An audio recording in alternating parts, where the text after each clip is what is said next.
Hello everyone, welcome to Unimonks. कैसे हैं आप सब? आज कोई प्रिटेंशियस स्क्रिप्ट के साथ, वैसे तो मैं कोशिश करता हूँ कि कभी भी ना रहे, पर आज ऐसा कुछ भी नहीं है कि कोई ऐसा टॉपिक है जो पहले से तैयार किया गया। आज की जो स्टोरी है वो थोड़ी सी असली है, थोड़ी सी क्या बिल्कुल ही असली है। एक असली कैरेक्टर पे है। ये वो कैरेक्टर है जिसे बाद में रिवील कर देंगे कौन है। और इसकी कहानी का सबसे बड़ा विलन ये है, ओवर थिंकिंग।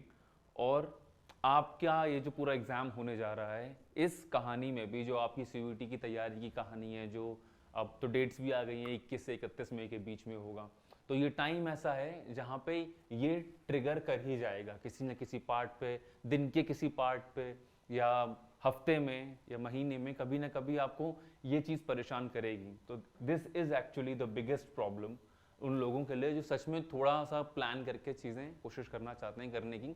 और इसीलिए मैं आपको एक कहानी सुनाता हूँ कि कैसे इसने एक और स्टोरी को इफेक्ट किया, ओवर थिंकिंग ने एक और स्टोरी को इफेक्ट किया। ये एक लड़का है, आज से लगभग 8 साल पहले ये भी आप ही की तरह अपने क्लास 12th का एग्जाम देने जा रहा था।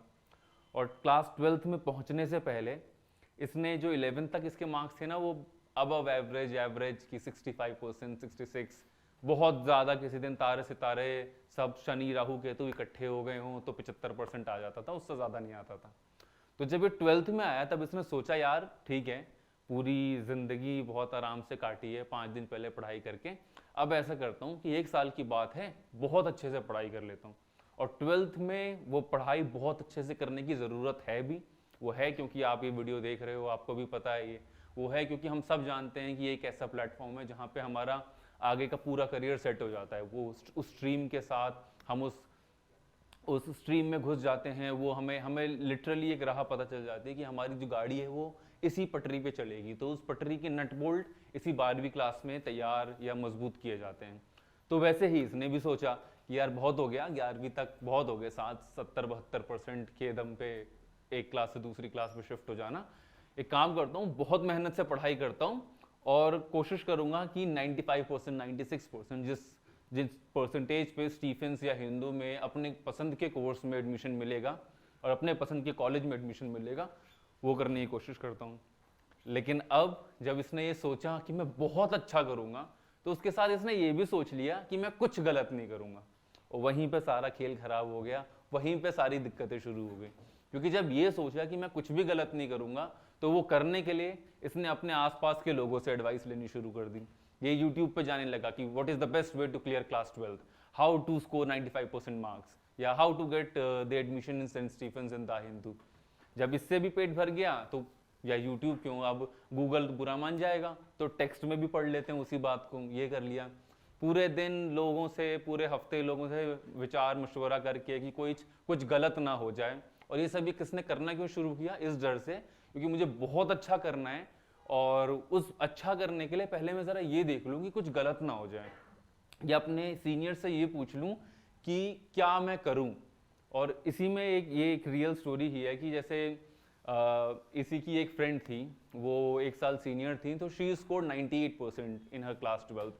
तो इसको लगा कि जस्ट फॉलो हर फुटस्टेप्स, कि जिस तरीके से उसने क्लास 12th पास की, मेरे लिए भी वो फॉर्मूला वर्क करेगा। वो नहीं किया, क्योंकि हिस्ट्री की वो लड़की हिस्ट्री की 12th क्लास की बुक पढ़ने के लिए पूरा इतना मोटा कुंजा पढ़ती थी। अब उसके अंदर वो कैपेबिलिटी थी, वो बचपन से टॉप मारती आती थी, she was a vivid reader, या उसके लिए वो काम कर गया, इट वर्क फॉर हर। अब इसके बेचारे के लिए ये 5 दिन पहले पढ़ने वाला लड़का, इसने भी सोचा मैं वही तरीका अपनाऊंगा। तो ये जो 20-25 लोगों से सलाह मशवरा किया, यूट्यूब किया, गूगल किया, ये करने के लिए कि कुछ भी गलती ना हो, ये करने के लिए जब ये करने लगा तो जो बेसिक्स होते हैं ना, वो भूल गया कि ज़रा पिछले साल का मैं क्वेश्चन पेपर देख लूँ, ये देख लूँ कि सिलेबस में पूछा क्या जा रहा है, ये देख लूँ कि बुक में से कौन से इंपॉर्टेंट टॉपिक है जिससे 12th क्लास में बोर्ड्स में बार बार सवाल पूछे जाते हैं, वो नहीं किया। और जब इस ब्रॉड लेवल की प्लानिंग ये करने लगा, जब बहुत ज़्यादा ब्रॉड ओवर थिंकिंग करने लगा, तो वो over thinking day to day life में भी इफेक्ट करने लग जाती है। कैसे कि यार हिस्ट्री है, ज्योग्राफी है, पॉल साइंस है, तो कौन सी वाली बुक पहले उठाऊं, ये ओवर थिंकिंग। या ये बुक उठा ली तो कौन सा वाला चैप्टर पहले शुरू करूं, मतलब टफ वाले चैप्टर से शुरू करूं इसमें पेज नंबर ज्यादा हैं, या उन पेजेस उस चैप्टर से शुरू करूं इसमें थोड़े कम पेजेस हैं जो थोड़ा आसान है। तो मैक्रो कंफ्यूजन से, मैक्रो ओवर थिंकिंग से माइक्रो ओवर थिंकिंग तक बात पहुंच जाती है।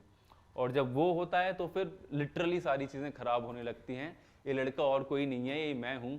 और इतनी सारी प्लानिंग, इतने सारे लोगों से बात करने के बाद 5 दिन में 10 दिन में पढ़ के एग्जाम क्लियर करने वाला मैं, जब मैंने इतने लोगों से विचार विमर्श करना शुरू किया और इतनी बातें कर ली, तो उसके बाद मेरा रिजल्ट रहा 81%। यूजुअली मैं 75-76 ले आता। इतना दिमाग खराब करके, इतनी माथापच्ची करके 5-6% ज़्यादा बढ़े बस। तो मैं आप लोगों से सिर्फ एक रिक्वेस्ट करूंगा कि जब भी हम कुछ बहुत अच्छा करने की कोशिश करते हैं तो उसके साथ साथ हम ये भी कोशिश करते हैं कि कुछ बहुत खराब ना हो जाए या कुछ खराब ना हो, हम कोई गलती ना करें। कोई भी गलती हम अफोर्ड नहीं कर सकते, ऐसा नहीं होता है। आप कोई भी एक प्लान बनाओगे जिसको just be ready for the mistakes, वो होगी ही होगी, but be ready to learn from those mistakes. तैयार रहना कि मैं उन गलतियों से सीख लूंगा। और ऐसा हो ही नहीं सकता, कोई पिक्चर परफेक्ट प्लान है ही नहीं। हर स्टेप पे अभी आप अपनी प्रिपरेशन शुरू करोगे, 6 महीने बाद आपका CUET का एग्जाम है। जब आप अपना एक प्लान फॉलो करोगे तो उसके बाद आपको ये महसूस होगा कि यार ये उतना अच्छा प्लान नहीं है, ये वो इसमें गलतियां हैं। और वो हर प्लान में गलतियां होती हैं, पर उस गलती को ना करने के लिए कि बिल्कुल ही नहीं करूंगा, इस रिजिडनेस पे जाओगे और फिर उसमें ओवर थिंकिंग में घुस जाओगे। कैसे मैं एक सुंदर सी पिक्चर तैयार करूं जो एकदम सुपर हिट हो जाए, तो वो पिक्चर फ्लॉप तो छोड़ो, वो पिक्चर लगेगी ही नहीं थिएटर में। उससे आपको कोई फायदा नहीं होगा, सिर्फ नुकसान और नुकसान ही होगा। इसीलिए इट्स एक हम्बल रिक्वेस्ट है कि गलतियां करने से डरो मत। और ओवर थिंकिंग करना मैं ये नहीं कहूँगा बंद कर दो, क्योंकि ये यूजुअली कम होगी टाइम के साथ। मेरी एक वीडियो सुन के आपको ये नहीं लगेगा कि मैं ओवर थिंकिंग बंद कर दूँ। आज भी कई बार ऐसा होता है कि डिसीजन लेने में बहुत हम ओवर थिंक करने लग जाते हैं, मैं खुद भी करता हूँ। फॉर मी ऐसा हुआ है लाइफ में कि some of my decisions have been wonderful, कि यार क्या लिया है। सम हैव बीन मतलब डिजास्टरस ब्लंडर्स, ऐसा भी हुआ है। लेकिन this is how it works, ऐसे ही चलता है। चाहे मेरे से कोई 20 साल ज्यादा एक्सपीरियंस्ड हो या आप मेरे से 7-8 साल 10 साल छोटे, जो भी लोग हैं, हम लोग सभी लोग मिस्टेक्स करेंगे और हम उन सब से सीखेंगे। हम पर इस ओवर थिंकिंग में नहीं घुसेंगे कि हम कोई भी मिस्टेक नहीं करेंगे। सो एक ही रिक्वेस्ट है कि अपने बेसिक्स मजबूत करो। पिछले साल का क्वेश्चन पेपर उठा लो, उन क्वेश्चन पेपर से जिसने एनालिसिस किया है उसको उठाओ।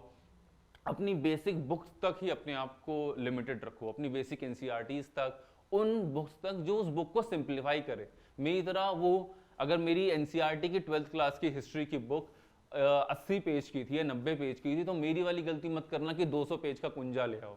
एक ऐसी बुक जो उस NCERT की लैंग्वेज को इजी करे। जैसे यूनिमॉन्ग्स भी अपनी बुकलेट्स प्रिपेयर कर रहा है, उसका भी मेन पर्पस यही है कि अगर आपकी 100-150 पेज की थोड़ी सी मुश्किल लैंग्वेज में लिखी गई NCERT, तो उसको एकदम पॉइंटर्स में, बुलेट फॉर्म्स में, माइंड मैप्स में, इस तरीके से आपको 40-50 पेज में वो चीज़ परोस दी जाए कि बस आपको ईजिली खाना हो।